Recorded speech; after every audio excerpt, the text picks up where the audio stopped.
입시 면접에 있어서 지원 동기를 어떻게 작성해야 되는지 한번 같이 알아볼게요. 지난 영상에서 잠깐 말씀을 드렸는데요.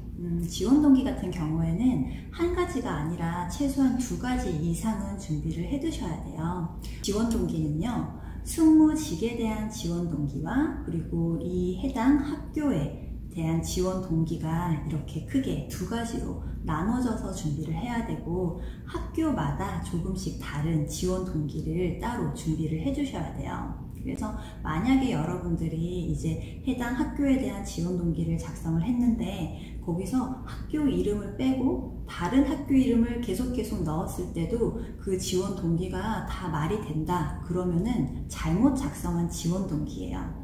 그래서 본인이 왜 승무원이 하고 싶은지를 묻는 지원 동기에서는 고유의 본인이 승무원이 하고 싶었던 이유에 대해 지원 동기를 작성을 하신다면, 학교에 대한 지원 동기 같은 경우에는 그 해당 학교에 대한 사전 조사가 꼭 같이 병행이 되어야만 확실한 지원 동기를 만들었다고 할 수가 있어요. 자, 그러면은 이 2가지 유형의 지원 동기 중에 첫 번째, 승무직이라는 직무에 대한 지원 동기를 먼저 한번 다뤄볼게요. 여러분들이 승무원이 되고 싶다라고 생각한 그 이후에 첫 번째 관문을 항공과 입학을 선택을 한 거잖아요. 그러면 그 전에 여러분들이 승무원이 되고 싶다라는 확신이 있어야 돼요. 그래서 이제 그 바탕으로 지원 동기를 만들 수가 있는데, 이 지원 동기에는 여러분이 왜 승무원을 잘 할 수 있다라고 자신감이 생겼느냐, 확신이 드느냐에 대해서 물어보는 거라고 생각을 하시면 돼요. 그래서 여러분들이 어떤 경험을 통해서 본인이 승무직을 잘 할 수 있을 거라 생각을 했었고, 또는 적성에 잘 맞다라고 생각을 해서 승무원이 되고 싶다라고 얘기를 하는 거예요. 그렇다면 이제 해당 학교의 지원 동기 같은 경우에는 그냥 뭐 이곳에서 승무원으로 성장하고 싶습니다, 이렇게 얘기하는 게 아니라 먼저 해당 학교의 홈페이지에 들어가서 이 학교의 교과과정과 뭐 여러 가지 프로그램들을 먼저 확인할 필요가 있어요.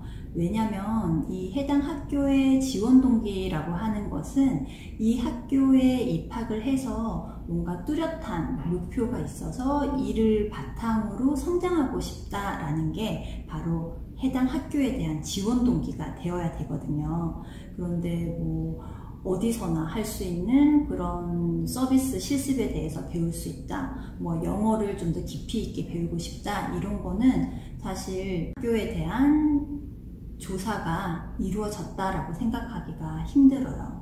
그래서 꼭 원서를 지원했던 그 해당 학교 홈페이지에 들어가서 교과 과정을 꼭 찾아서 어떤 과목을 배우는지 한번 둘러보시고, 교과목 개요를 보게 되시면 어떤 수업을 무엇 때문에 배우는지도 간략하게나마 써 있을 거예요. 그래서 여러분들이 이제 해당 학교의 지원 동기에 어떤 과목을 통해서 이렇게 배우고 싶고, 거기에 플러스 취업 역량 강화 프로그램이나 뭐 산업협력 프로그램, 이런 것들이 또 같이 홈페이지에 기재가 돼 있을 거예요. 그런 것들을 보면서 어떤 프로그램에 참여를 하고 싶다, 이 프로그램에 참여를 해서 뭐 어떤 역량을 쌓고 싶다라든지, 이렇게 정말 홈페이지 상에서 보고 내가 이 학교에 입학하고 싶다라는 확신이 더 들었습니다를 이제 어필을 해줘야 되는 거예요. 이런 식으로 지원 동기는 본인의 고유한 성향과 또는 적성에 맞는 직업이라서 승무원이 되고 싶습니다 라고 지원 동기를 푼다면,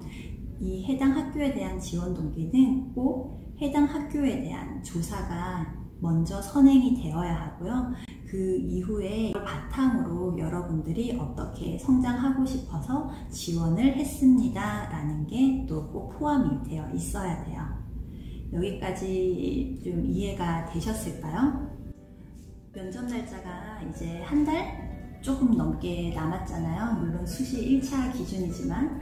그래서 이제 친구들이 많이 마음이 급해지는 친구들이 많은 것 같아서 좀 문의가 많아지고 있어요. 그래서 가장 많이 물어보는 질문이 지금 시작하면 너무 늦을까요? 라고 물어보는 경우가 많은데 저는 절대 늦지 않다고 생각해요. 어떻게 준비하느냐가 가장 중요한 거고, 오랫동안 잘못된 방식으로 준비를 하는 것과 비록 준비 기간은 짧지만 좀 더 효율적으로 정확하게 준비를 하는 것, 두 가지 사이에서 여러분들은 어떤 게 더 맞다고 생각하세요?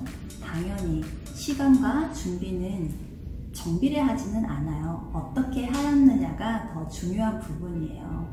여러분들 늦었다고 벌써 이미 어느 정도 포기하거나 자신 없어 하지 마시고 정말 좀 체계적으로 짧은 시간 잘 쪼개서 준비를 해나가시면 될 거라고 생각합니다. 그래서 저도 여러분들에게 조금이나마 도움이 되기 위해서 이렇게 각각 항목별로 좀 답변 남기는 팁도 전해드리고 있고요. 또 더 궁금하신 사항이 있으시면 언제든지 댓글 남겨주시면 최대한 제가 이렇게 영상으로 답변을 해드리도록 할게요. 그러면 다음 시간에 또 만나겠습니다.